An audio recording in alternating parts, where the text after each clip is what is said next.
여러분, 반갑습니다. 붓다의 복과 지혜입니다. 오늘은 중생은 어떤 업으로 고생하는가? 라는 주제로 함께 법의 가르침을 나누고자 합니다. 우리가 살아가는 이 세상은 즐거움과 괴로움이 뒤섞여 있습니다. 잠시의 행복은 선업에 과보이지만 집착과 탐욕에 사로잡히면 그 행복마저 곧 고통으로 바뀌어 버립니다. 하늘 세계의 천상락도 결국은 다하고 다시 윤회의 불길 속에서 방황하게 되는 것이 바로 업의 법칙입니다. 부처님께서는 말씀하셨습니다. 작은 선업은 반드시 큰 복락을 이루고 작은 악업도 반드시 괴로운 과보를 가져온다고요. 그러므로 우리는 어떤 순간에도 선업을 닦고 악업을 짓지 않으며 계율을 지니고 차비를 실천해야 합니다. 오늘 이 시간 업의 인연을 바르게 살피고 고생의 윤회를 벗어나는 지혜의 길을 함께 배우는 자리가 되기를 바랍니다. 자, 그럼 중생은 어떤 업으로 고생하는가? 그 여정을 함께 해볼까요? 옛날 사와티성에 한 부자가 있었습니다. 그는 큰 재산을 모아 집은 금과 은으로 장식되어 있었고 종들도 많아 세상에서 부러울 것이 없어 보였습니다. 그러나 그는 탐욕이 많아 조금도 나누려 하지 않았습니다. 남이 굶주리든 병들든 그는 문을 굳게 닫고 스스로의 즐거움만을 추구했습니다. 세월이 흘러 그 부자는 목숨을 마치고 천상에 태어났습니다. 그곳에서 그는 아름다운 처녀들과 함께 노래하고 춤추며 오욕락을 마음껏 누렸습니다. 하지만 그 즐거움은 오래가지 못했습니다. 선업에 힘이 다하자 그는 곧 천상에서 떨어져 굶주린 아귀의 몸을 받게 되었습니다. 아무리 음식을 삼키려 해도 불길이 치솟아 괴로움만 더할 뿐이었습니다. 그 모습을 보신 부처님께서는 제자들에게 말씀하셨습니다. 이와 같이 중생은 선업으로 천상에 태어나지만 그 속에 악업을 지으면 다시 고통의 몸을 받는다. 작은 악도 버리고 작은 선도 지어야 한다.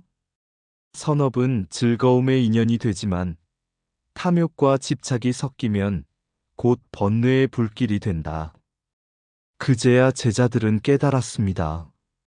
천상락도 집착하면 고통의 원인이 되고 오직 계율과 자비, 지혜의 실천만이 업의 사슬을 끊는 길임을 말입니다. 옛날 한 수행자가 있었습니다. 그는 평생 살생하지 않고 남의 물건을 탐내지 않으며 가난한 이들에게 늘 베푸는 삶을 살았습니다. 그 선업의 힘으로 그는 죽은 뒤 33천의 하늘에 태어났습니다. 그곳은 꽃이 시들지 않고 숲은 금빛으로 빛나며 천녀들이 아름다운 노래와 춤으로 그를 맞이하는 세계였습니다. 그는 연못에서 천녀들과 함께 놀고 향기로운 꽃을 따며 오욕락을 마음껏 누렸습니다. 그러나 시간이 흐르자 그의 마음에는 미묘한 갈증이 일어나기 시작했습니다. 아무리 즐거워도 만족이 없구나. 더 아름다운 노래, 더 향기로운 꽃, 더 달콤한 음식을 원한다. 그 갈증은 불길처럼 타올라 그의 마음을 사로잡았습니다. 오욕에 대한 집착은 번뇌의 불이 되어 그를 불안하게 했습니다.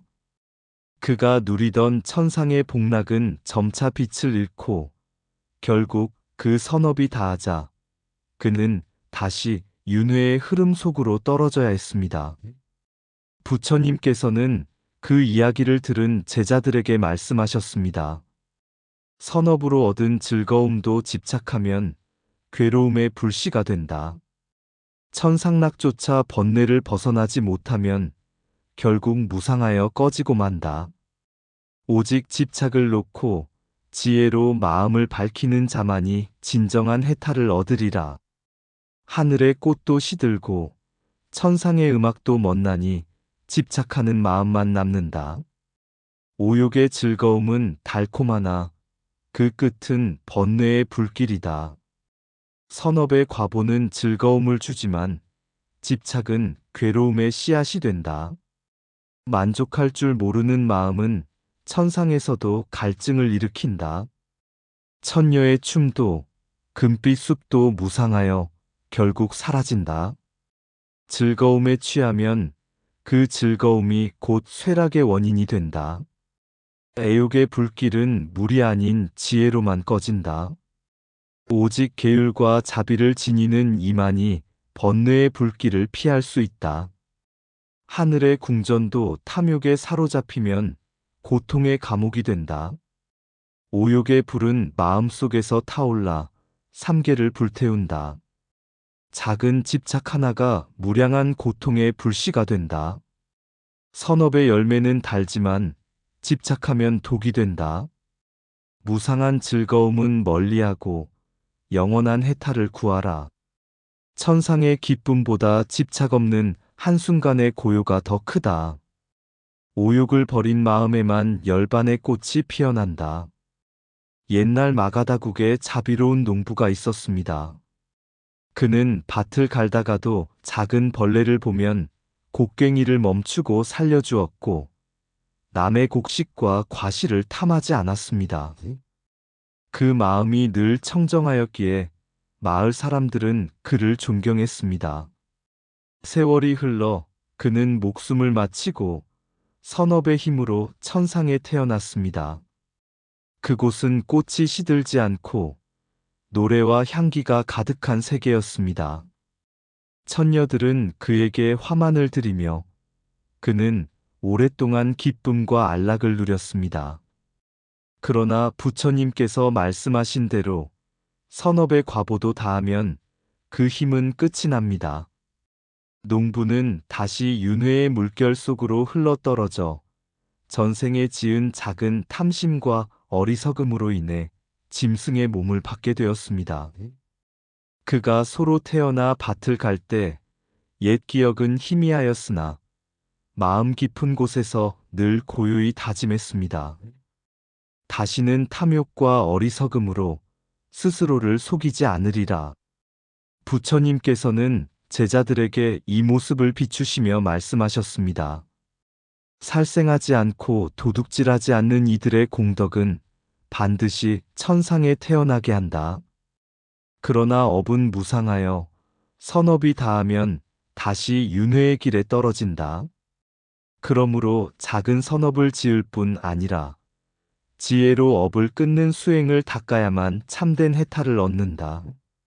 작은 선업의 씨앗도 천상의 꽃을 피우지만 그 꽃은 시들지 않을 수 없다. 선업은 복락을 낳으나 집착하면 다시 고통의 문이 열린다.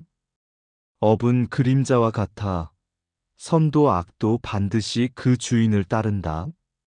천상의 즐거움도 업이 닿으면 구름 흩어지듯 사라진다. 복은 바람처럼 오고 가지만 지혜는 윤회를 넘어선다. 선업으로 얻은 낙은 길손의 주막과 같고 깨달음은 본향의 집과 같다. 윤회 속의 복락은 샘물 같아도 바다와 같은 번뇌를 채우지 못한다. 복덕은 불을 지피는 장작과 같아 닿으면 꺼지지만 지혜는 꺼지지 않는 빛이다. 선업은 하늘의 문을 열지만 집착은 지옥의 문을 닫지 못한다. 업은 쌓여서 길을 만들고 길은 쌓여서 다시 생사를 만든다. 복락에 취하면 다시 고통에 묶이고 무상을 알면 해탈에 이른다. 선업은 나침반이 되지만 집착은 윤회의 바다에 다시 빠뜨린다. 선악의 업보는 반드시 과보를 맺으나 무명을 깨뜨리면 더는 과보가 없다. 선업은 길을 밝히지만 지혜 없는 선업은 끝내 빛을 잃는다. 복락을 짓되 복락에 머물지 않고 지혜를 닦아 해탈로 나아가라. 옛날 사비국에 한 청년이 있었습니다. 그는 마음이 착하였으나 성격이 급하고 욕심이 많아 종종 다른 이들의 물건을 탐하고 때로는 벌레나 짐승을 해치기도 하였습니다. 그러나 한 번은 우연히 부처님의 제자를 만나게 되었습니다. 제자는 그에게 말했습니다. 그대가 원하는 행복은 오래가지 못한다. 남의 것을 빼앗으면 언젠가는 잃게 되고 생명을 해치면 반드시 그 고통이 되돌아온다. 참된 행복은 계율을 지키는 데에서 비롯된다. 청년은 이 말을 듣고 마음에 깊이 새겼습니다. 그날 이후 그는 살생을 멀리하고 벌레조차 함부로 죽이지 않았습니다. 또한 도둑질을 버리고 오히려 자신이 가진 작은 곡식과 옷을 이웃에게 나누었습니다. 처음에는 손해보는 듯 보였으나 점차 그의 주위에는 웃음과 평화가 가득해졌습니다. 사람들은 말했습니다. 저 청년은 예전에는 욕심에 찌들어 살더니 지금은 마치 맑은 샘물 같은 마음을 지녔다. 세월이 흐르자 청년은 더욱 자비로운 마음을 키우고 원수를 만나도 미워하지 않았습니다. 그리하여 그는 스스로 깨달았습니다. 계율은 나를 얽매는 법이 아니라 오히려 나를 자유롭게 하는 길이었구나. 집착과 탐욕에서 벗어나니 마음이 한없이 넓어지고 고통이 점차 사라지는구나. 그는 마침내 고통의 윤회에서 벗어나 해탈의 길을 걷게 되었습니다. 살생을 멀리할 때 자비가 피어나고 자비가 곧 지혜가 된다. 남의 것을 탐하지 않을 때 마음은 부유해진다. 계율을 지키는 이는 세상의 바람에도 흔들리지 않는다. 용서는 원수를 없애는 것이 아니라 원망을 없애는 길이다. 도둑질을 멀리하면 마음의 보시에 보물이 쌓인다. 계율 없는 선행은 오래가지 못하고 계율 위의 선행은 끝없이 이어진다. 자비는 살생을 끊는 데서 시작되고 해탈은 자비에서 열리게 된다. 탐욕을 끊으면 고통도 줄고 보시를 행하면 행복이 자란다. 계율은 나를 묶는 쇠사슬이 아니라 윤회의 쇠사슬을 끊는 칼이다. 계율을 지키는 이는 고통의 불길을 건너지 않는다. 자비는 원수를 친구로 바꾸고 보시는 가난을 풍요로 바꾼다. 계율은 강물이요 수행은 배이니 두 가지가 함께할 때 해탈의 언덕에 이른다. 고통을 피하려면 쾌락을 좇지 말고 계율과 수행의 길을 걸어야 한다. 계율은 외부의 법이 아니라 마음의 거울이다. 부처님께서 어느 날 제자들에게 이렇게 말씀하셨습니다. 사람들이 계율을 무겁게 여기고 괴로워하는 것은 마치 아이가 부모의 손을 잡고 걷는 것을 속박이라 여기는 것과 같다. 그러나 손을 잡고 걸을 때 비로소 깊은 웅덩이에 빠지지 않고 가시밭길을 밟지 않게 된다. 계율 또한 그러하다. 살생을 멀리하면 자비의 마음이 일어나고 도둑질을 멀리하면 보시의 기쁨이 자란다. 원수를 용서하면 원망이 사라지고 계율을 따를 때 고통의 뿌리가 끊어진다. 결국 계율은 억압의 굴레가 아니라 윤회의 사슬을 끊고 해탈로 인도하는 자유의 길이다. 그것은 단순히 하지 말라는 금지가 아니라 자비와 지혜를 일깨워주는 삶의 길잡이이다. 그러므로 계율은 수행의 뿌리이며 해탈의 문을 여는 열쇠이다. 계율을 지키는 자는 고통을 떠나고 계율 위에 수행하는 자는 마침내 무한한 자유와 평화를 얻는다. 살생을 멀리하니 마음 맑고 자비의 꽃이 피어 천상에 향기롭다. 원수를 용서하니 번뇌의 바람 사그라지고 도둑질을 멀리하니 보시에 열매 풍성하다. 계율은 속박이 아닌 자유의 열쇠, 욕망을 끊고 고통을 떠나는 길. 오욕에 집착하지 않는 이의 발걸음, 윤회의 물결 위에서도 흔들리지 않는다. 작은 선업도 모이면 천상의 빛을 더하고 지혜 위에 쌓이면 해탈의 문을 연다. 계율 따라 살아가는 이의 마음, 바다처럼 넓고 하늘처럼 고요하다. 오늘도 마음의 거울을 닫고 자비와 보시를 길잡이 삼아 건노라. 그 길 끝에 서면 번뇌는 사라지고 영원한 평화의 해탈이 맞이하리라. 이상 붓다의 복과 지혜였습니다. 오늘도 복지 구족한 날 되세요. 구독과 좋아요는 붓다의 복과 지혜를 밝히는 큰 자비의 등불이 됩니다.